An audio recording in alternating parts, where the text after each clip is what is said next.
most of the balloons that you see here, we execute the extrusion from raw materials for the balloon. We extrude the shafts. We still source polyimide, where we use that as an inner lumen. But we do all of the secondary processing on the balloons here. We injection mold the lures either for an adhesive or overmolding application here on site. And we extrude, most of our balloons have some sort of radiopaque tip. We extrude those tips and then form them through some sort of thermal processing typically here. So really the only materials we source are the raw materials. We source the packaging, which there are very attractive volume discounts, in your Tyvek to film sterile barrier. And then the radiopaque platinum iridium marker bands, which we buy by the tens of thousands. Where we reap those benefits as well. So, the business has been quite robust in what we've built. As you tour the facility here, what you'll see is, right adjacent to our lab, we're building our own tooling and blow molds. We did some of the original white papers with Interface way back in the day while we were developing those balloons, and we have a Confluent equipment footprint of over 30 machines now here on site. We also have an EO sterilization partner right across the street, where we have our own balloon validated cycle. Many of our customers are able to adopt right into that cycle with kind of a more streamlined approach.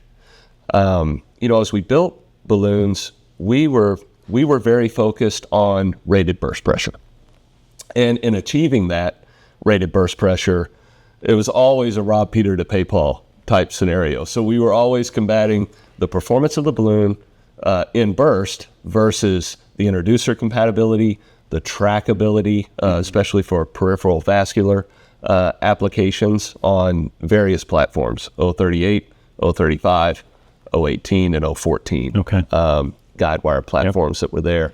And what we did, over years and years of applications and initial indications for use and how those indications evolved over time, is we just started to really dial in the precision that it took to achieve the performance, to achieve the trackability, and not compromise quality on these products. So you'll see many of the examples here.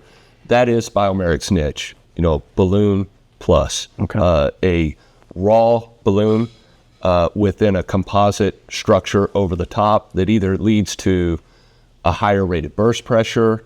We have thin radiopaque films. That's a tungsten impregnated film. We have matrices around the balloons that are engineered for the balloon to refold whenever you extract the fluid as well. And now, where we really want to capitalize on the future is integrated circuitry, into the balloon system.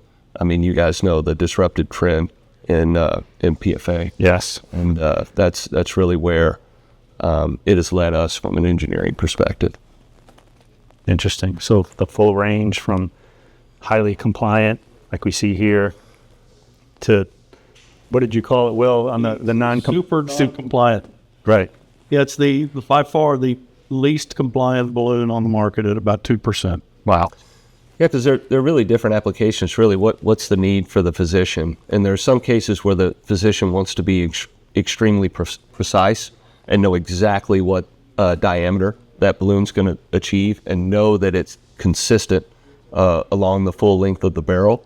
But in some cases, a physician wants that flexibility where we've engineered balloons that are relatively high pressure but offer a 3-in-1 type diameter option where we'll offer 2 to 3 millimeters worth of compliance in the barrel of that balloon. It really just depends on the application. You mentioned the in-house extrusion technologies, and we were talking a little earlier, Will, about all these different applications, and in some cases there's kind of co-extruded balloon technologies as well. Yeah, or multi-layer. I mean, if you look at the compliance curve that Chris mentioned earlier, the fiber reinforced is the least compliant of all, 2%.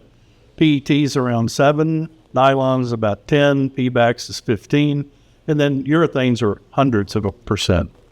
So we've moved into those other territories, more compliant systems because of the needs of the physician. I might also mention that, in my estimation, balloon forming technology is very well understood now. Worldwide, the materials are understood, the equipment's understood. There's always ways to lower the cost by more automation, but the technology itself is very mature. The key for this division is what Chris alluded to earlier. It's added value. It's adding on top of a standard balloon. The balloon itself is not that creative, right? It's shapes and sizes and materials, but very well understood. It's what do you post-process? I mean, they have drug-eluting balloons, right? We have composite structures. We have radiopaque structures. We have cutter balloons that even have metal components on them to focal the force. So that's the key, is to look at these new applications and have the ability to post-process the balloon with a multitude of different combinations of materials, and indications. And then the ability to scale that. That's really where we specialize. If there's someone out there and you've developed a balloon where you've taken a raw traditional angioplasty balloon, maybe one you bought from Chamfer, and you've applied some other materials, right, to that balloon, and you're looking for experts that could have that DFM experience that knows the nuance to the application, the clinical application that's out there, and how to make that manufacturable, leaning on the 20 years of history that we developed here, I think is incredibly attractive. We have those components off the shelf. We're blow molding balloons from 1 millimeter in diameter for a neuro type application up to 30 for a valvuloplasty type application, and everything in between, and as short as 1 centimeter in length and as long as 30 for some of the below the knee type applications. So you think about that range. We have a matrix of tooling off the shelf in these cabinets in the lab that covers that entire spectrum. It's really incredible. It's been a lot of fun, hasn't it, Will? Oh, it's been great. And now the key is what's really inventive that you can add to a quote standard balloon. Absolutely. For a particular indication. Yeah, and we've managed different challenges as well, where the balloon materials may not necessarily be ideally compatible with the shaft or other components. And that's challenged us to find various adhesive options where surface preparation was critical. But we prefer reflow, where we have lap welding and laser welding.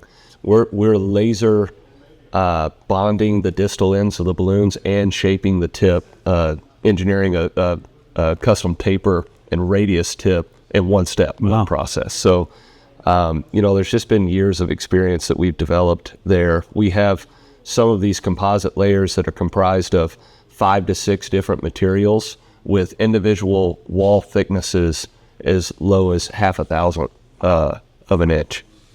Amazing capabilities. Thanks, guys. I really appreciate that history and all the wide range of capabilities and the vertically integrated capabilities and the ability to produce at high volumes.